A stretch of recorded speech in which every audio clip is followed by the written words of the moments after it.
Hello, everyone. Zen Garcia with Sacred Word Publishing and my daughter-in-law, Joy Garcia. We just wanted to make a really quick video to address Passover, which is coming up. April 6th was the sighting of the waxing crescent, and so it will be the Friday following, and then Sabbath will be every Saturday this month thereafter, aligned with the quarterly phases. And so the traditional Jews, they have what is called a Haggadah, and they read through it, and it provides specific meanings to the bitter herbs, which are supposed to represent the tears and the lamentation that the Israelites went through during the Exodus. The unleavened bread was so that they could carry a larger quantity, and the Most High God told them to create and to make as much unleavened bread to celebrate during this festival. And that was also purposely so that they could carry more of the bread with them while they were on the Exodus and running from Pharaoh's army. And then, of course, the lamb, the Passover lamb, was to, in the traditional sense of the story, was to provide the blood. It was to be a lamb without spot or blemish that was used to mark the doorpost in what is called the Tah, the Hebrew letter Tah, which is like a cross. And so they marked the doorpost, and it showed to the angel of death that came that night at midnight who to spare and to not strike down the firstborn that was living within that home, within that residence.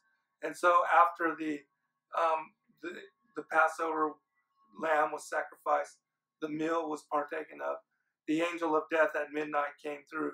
Egypt struck down all the firstborn of the Egyptians as well as the cattle. And that was the final, the 10th plague, which forced Pharaoh to let the Israelites go free. And in the story, well, in the King James, it says that he summoned Aaron and Moses, but in truth, he actually went to them, told them that they could go to gather all their belongings, all their people, and to leave. And so they did celebrate. The next morning was Sabbath. From sunrise to sunset, they celebrated the Feast of Unleavened Bread. And then at sundown, they began the Exodus, which, of course, is on the full moon. And for those that do know about and follow the calendar that was given to Moshe and the Israelites during the Exodus, that it was without a doubt a lunar solar calendar. And so the Passover lamb represented the offering to give them a forgiveness of sins and also to give them the mark of protection during what was the Exodus. When you understand that it is linked to the first coming of Christ and the incarnation of Christ, and that the first festivals, the spring and the summer festivals, were fulfilled by him, you understand that it was very important that even the Passover meal was his last meal before being crucified. And so he was actually the Passover lamb, crucified on the 14th of Nisan, entombed, and then on the 16th of Nisan, he resurrected as the high priest in order to fulfill what was the day of first fruits. And he and Adam and the others that he resurrected with him, they became the first fruits of the resurrected dead. And then we have, in the traditional story, 40 days later, that Moshe and the people, the Israelites, met God on Mount Sinai and received the law, the Torah. And it was also during the life of Christ that when he was crucified and died and resurrected, 40 days later, the Holy Spirit came upon the apostles, and they were then able to speak in tongues and to bring the law, and through the Great Commission, to bring the gospel to all the people.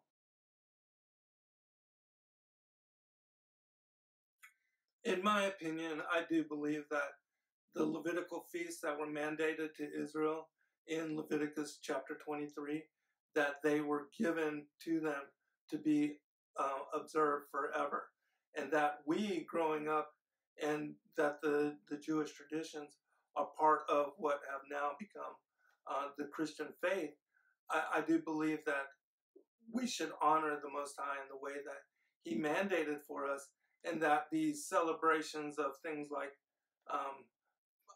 Easter, Christmas, Halloween, that these are pagan holidays that were created in order to kind of replace the Levitical feast days, and that those are actually idolatrous practices, and that when we celebrate those particular holidays, that we're actually participating in paganism.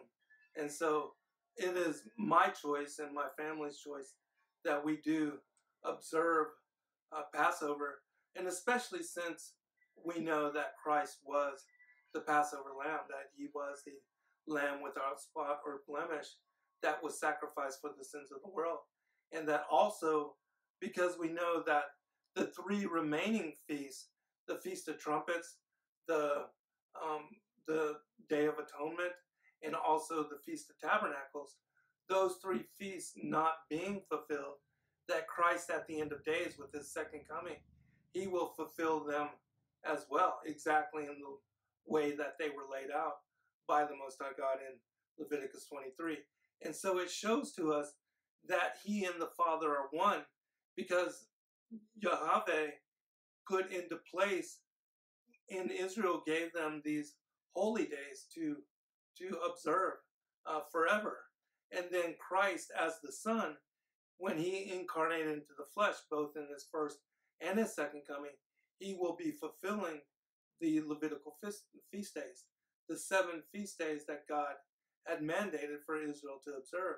And so they are important to Yahushua and also to the Most High God in telling us, to take no other gods before Him, and also to honor and celebrate the Sabbath that these Levitical feast days are aligned with, especially unleavened bread, Passover, the Feast of Tabernacles, and Tishri, that they are aligned to the Sabbath of the full moon. And so they are important to them, and I think that we should at least acknowledge them, even if you don't participate or celebrate, that you should recognize that there is some importance there with God. And I think that in acknowledging that it doesn't hurt to celebrate, Passover.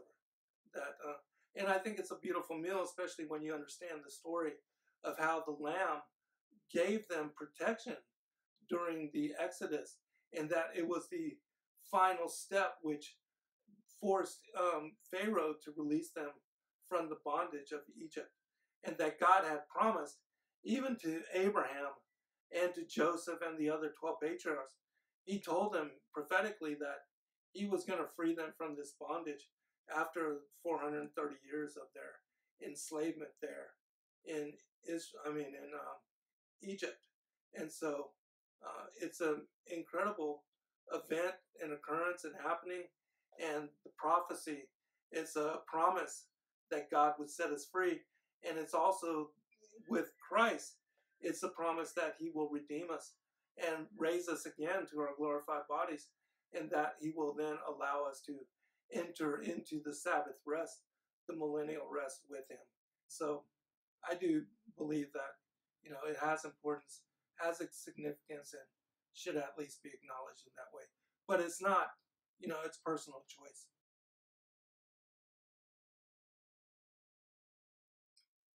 Gathering together with family and friends and sharing the story of the Exodus and Passover and its meaning to even the life of Christ. And that connecting those two stories, it helps modern Christians understand why they should at least consider observing Passover. Because again, once you understand that Christ was the Passover lamb, He fulfilled prophetically the Father's feast days, and that the second half of the feast days has to do with the second coming and the end of days, and what will be our being raised to salvation and our glorified being restored to our former state.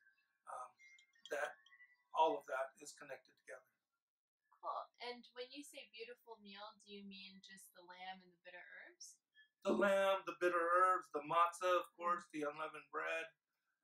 We don't drink wine, but you can replace with grapes or, grape juice or whatever. My son and myself, we decided a long time ago that during the Passover meal of Christ in the Last Supper, he said that he would not partake again of the wine until all of us gathered together in what would be the marriage supper of the Lamb, when he, as the bridegroom, comes for the bride, and then we celebrate together what would be salvation through him. And so my son and I, we decided we would not partake of wine until that gathering. And so that's our choice. Awesome. Cool. Thanks so much, then. Thank you, everyone. God bless, and have a great Passover.